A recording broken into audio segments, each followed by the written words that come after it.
Hi guys, it's Caitlin and welcome back to my channel. So today I am so excited because I'm actually building in The Sims for the first time in a really long time. I have not really been in this Sims mood recently. I think it's mostly because a lot of the content they've been releasing hasn't really been up my alley.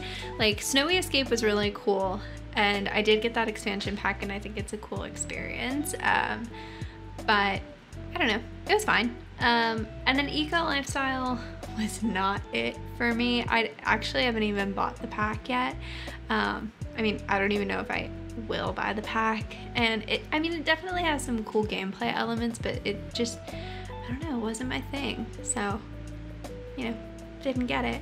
So it's been like a year since I played Sims. Not gonna lie, when COVID first hit and we went into lockdown, I was playing so much Sims. I started working from home. I was like off at 4 and had nothing to do because it's not like we could go anywhere, and Sims was basically the only game that I played. I played The Sims and I played Ark, and I got tired of Ark real quick. So anyway, came to The Sims, binged that for a while, haven't been back since. But cottage living is incredible. I've been playing with it a little bit since it came out, and I love it, and the build elements were great. So I started looking for some like build inspiration. I'm thinking about starting the Whimsy Legacy Challenge, but putting like a cottage living spin on the first generation. If you're not familiar with that challenge, it's really geared towards eco lifestyle in the beginning, which again, not my cup of tea. So I don't know, I think maybe putting a cottage living spin on it could be fun. Maybe, I don't know.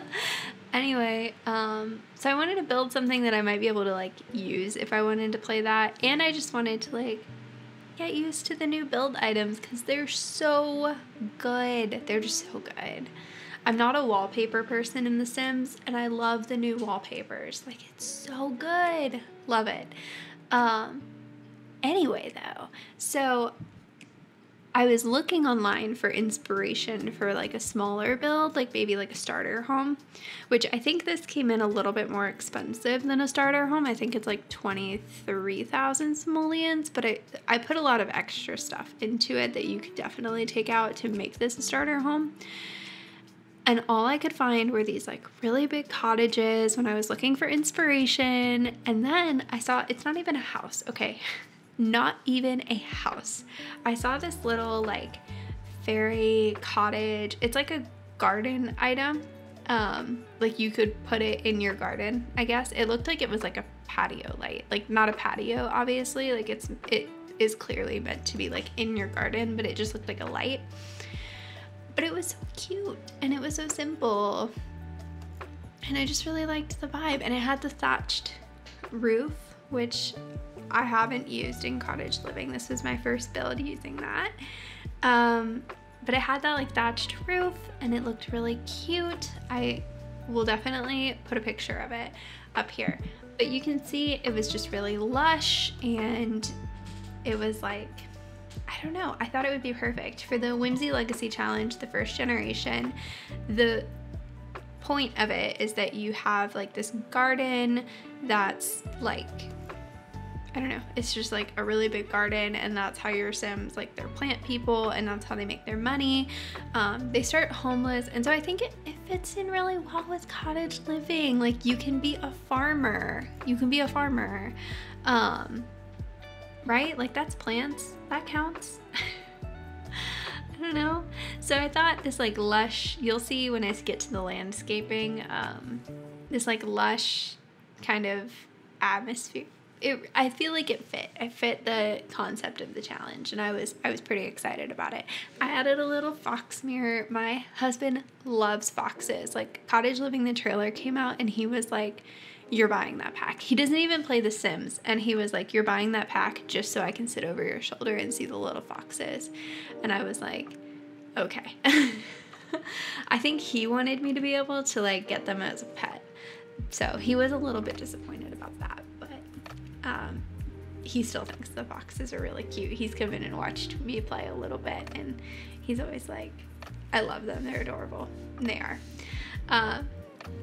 With this though, what you'll see when I get to the interior is that even though I made the outside look pretty close to my inspiration pic, like I think it looks really close. The interior was a bit of a struggle, but right now you can see I'm working on the landscaping. The debug landscaping for cottage living is like God tier. It's so good. It looks so good. I feel like it fit in this lot itself. I don't know what it is about this lot. It just seems to be really well like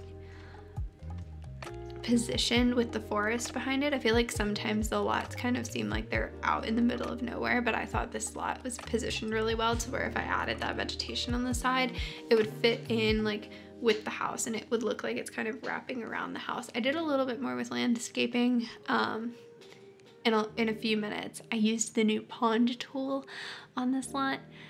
So good.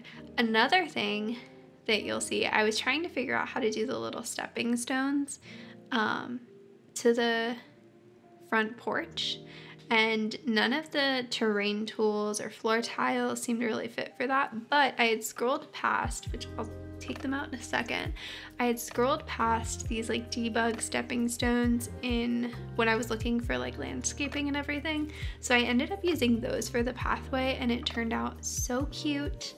So the majority of the landscaping is definitely more for aesthetics and it's not really like functional. Like this is a large portion of your lot to not have functioning, but I think it works. I love it. So you can see here I'm starting to like pull out the stepping stones. I played around with sizing them up and down because I cut out a huge portion where I was like playing with them and like trying to get them to like lay out correctly, and I couldn't get it and it was just really frustrating. And then I realized I could size them up and down and they wouldn't look so awkward or like so repetitive because there's only like 4 of them, so it looks really repetitive. But I did like half of the lot to be more for aesthetics and then the other half of the lot to be like gameplay wise. So if you wanted to like play on this as a lot, you could, and it would like be functional and have hobbies and everything. I hate these, like I hate really pretty lots where I get them and then I feel like I have to completely destroy them just to play on them because there's like no room for anything. So I tried to leave space for like an animal shed and a chicken coop and some garden patches. I threw in some other stuff from Seasons. That was another thing. I tried to make this relatively close to base game and cottage living only. So all of the important things in the house are either cottage living or base game. So all of the like major articles of like furniture, I was about to say articles of clothing, but like that doesn't apply here. All of the major pieces of furniture and like the kitchen and things like that, they're all cottage living or base game. And then I took some of the like more like optional stuff and made them from other packs if I thought it worked a little bit more. So one thing I did do is I put a lot of stuff from Seasons outside. So, or maybe I didn't put a lot of stuff from Seasons. I think I may have only put the bee box from Seasons and the flower arranging table, I would assume. That sounds like something. I really like the flower arranging skill. But I tried to make it so that even if you didn't have all of the packs that it said that I used in this build, if you downloaded it off of the gallery, you would still have a functional house. So here is where I start talking about these struggles with this layout. It was such an awkward house to get the layout of, and I didn't think it would be this hard, but I struggled so much to try to fit a kitchen and a living room and a big enough bedroom for 2 Sims and all of these other things and make it seem like a cottage. So I didn't want it to be like, you know, a studio apartment where it's all just open. The bathroom was really hard to place. It was just a really hard house to furnish, but I think I got it. It's still a little more open concept than I think a cottage would be. But the biggest thing was trying to get this bed in place so that I could have 2 Sims, because in the legacy challenge that I was building this for. You have to live in a tiny residential house for your entire life. And this does come out to be a small house, or the mid-tier. That's a tiny home, I think, which gives me some room to expand it later once they start having kids, like maybe build a second floor or something. But just for the start, I didn't want to make it too large of a house. It was really hard. But I needed to make it like functional for a couple as well. I don't like playing in the squished builds. It gets really annoying. You can see here, I was trying to do this like built-in cabinet, but I felt like it should have come further off of the wall. But the clipping was just a little too rough, so didn't end up doing that. I do think it would be cool if you could place like half wide like bump outs in The Sims. I think that would be nice, because sometimes I want a wall to just come out like a little bit, not a full tile, just a little bit. And that's not really something you can do in The Sims very well, but that's okay. So you can see here, I'm trying to figure out how to keep that patio door out the back of the house, and you'll see why when I get to the like rest of the landscaping and my plan for the rest of the lot. It ended up moving. It does change a little bit.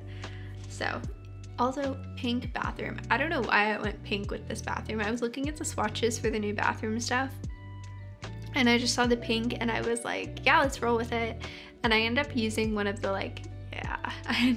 one of these wallpapers too. This bathroom is, let's just say it's a statement. It is definitely a statement.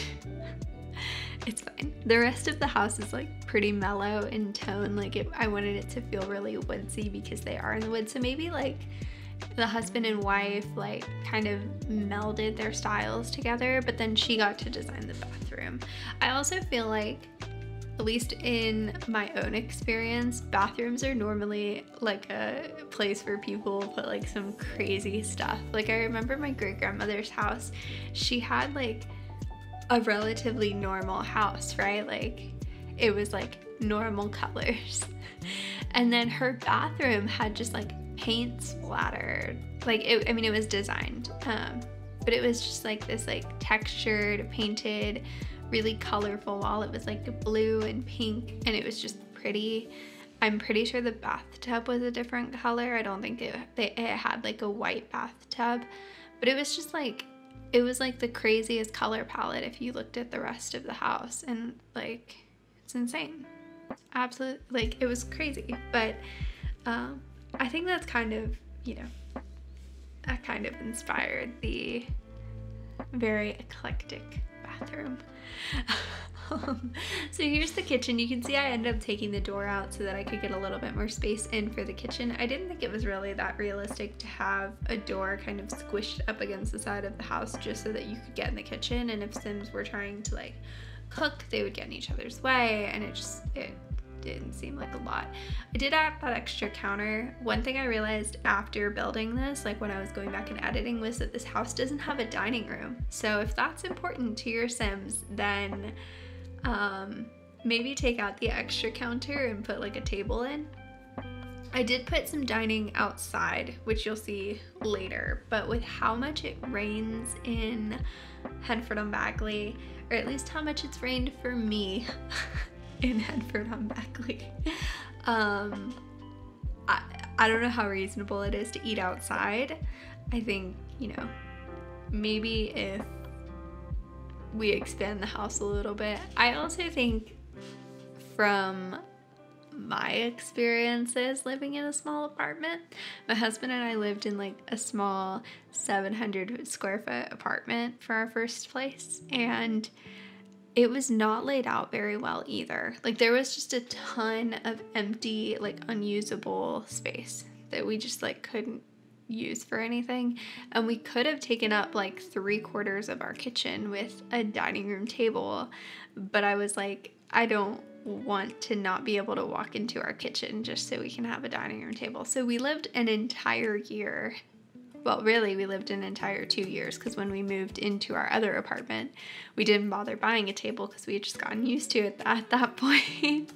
But we lived an entire year where we would just like not have a dining room table. Like we would just eat on our couch, or we would eat at like our island, or it was like a peninsula, like counter height peninsula. It was really awkward trying to find bar stools to fit there, but we did it. They were some sketchy bar stools.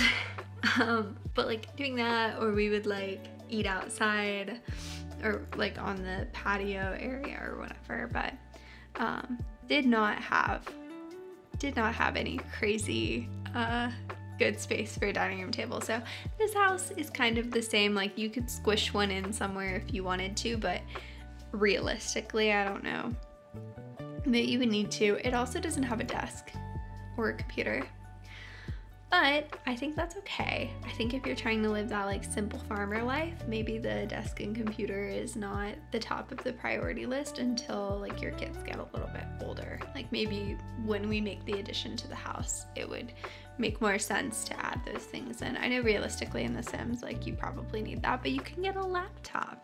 You can get a laptop and go sit outside, I guess. I don't know. Not having a table seems like a bad decision in hindsight. So maybe before I upload this to the gallery, I'll add one in, get rid of that extra counter. But now we're coming to my favorite and least favorite part of building this, which was playing with the pond tools. I cut out 45 minutes of me fidgeting with this pond tool. So just, yeah. It's fine. I started out with it in a different spot on the lot. I couldn't figure out how to get the water to be the right depth. I had no clue what I was doing, but that's okay. I also went a little too big. I think even in the end, it was a little much, but it's okay. I think these new like water textures are also really nice. This was when I almost completely gave up on the pond tool, but we came back, we kept it up, we kept going. It's okay. We got there eventually. It took a really long time. I also feel like I never use the fishing skill in The Sims because it's just entirely too much work to try to like go to a lot where I can fish. So having some fishing like right in your front yard seems pretty helpful, especially with the simple living where you might have to like catch fish. So like catch fish just to get food. So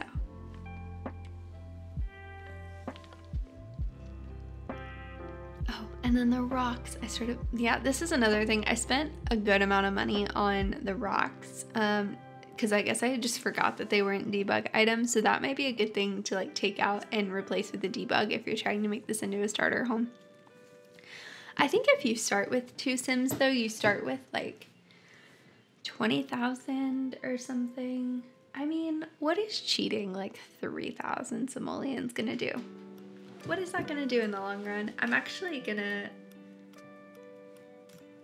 never mind. I was gonna try to load this up and look for the actual cost, but it's okay. I also stopped using some debug landscaping because I didn't want to go through the base game landscaping and try to see if there was like a debug item that would work for that grass that I was going for. I just figured, whatever, I'm already here. So this is where I realized that the side backyard area was going to be a little difficult to do.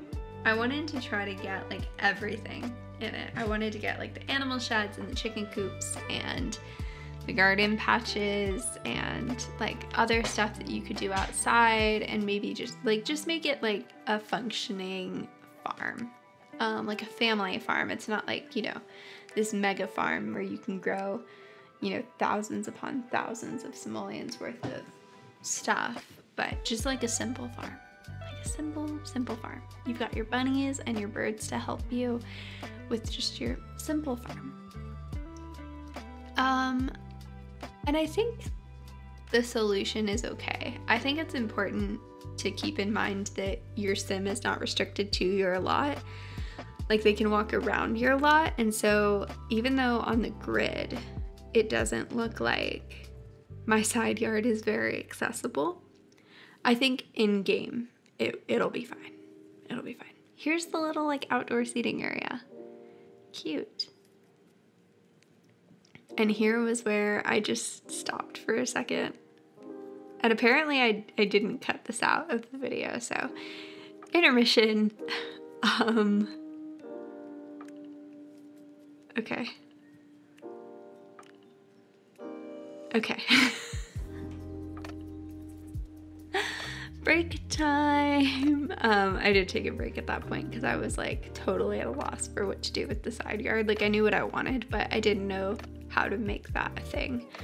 I also, when I went into live mode, I took the swans out of this lake because they were way too big, or lake, this pond, because they were way too big. So now I'm like kind of freaking out, like what am I gonna do? So you can see over here towards the front, I placed the, oh, this was when I was trying to figure out the patio door because I realized that it was gonna be virtually impossible from the front yard to get into the backyard. And then I was trying to get the patio door back because I got rid of it when we did the kitchen, and I was like, is there a different way I could lay out the bathroom? Spoiler alert, there was not. It was rough. So I gave up on that, and then I started just placing the backyard and figured I would figure it out later. So we've got a couple of gates. I think I put a total of 3 or 4 gates in this side yard. And then I just put the back door in the bedroom and called that good enough. So if you want to go out the back door, you have to go through the master bedroom to get there, which, you know, it's a thing. It's whatever. I put 6 garden patches so you could do 1 of each crop and then have like an extra patch where maybe you grow like food to eat. And then you can see I placed some other planters, like just some general like gardening planters, and then I placed some season stuff, and that's pretty much the build. So I hope you guys like it, and yeah, I love this. I think it turned out really well. So here's the screenshots. Let me know what you think down in the comments, and I don't know, I feel like it turned out pretty good. Thanks for watching. I'll see you next time.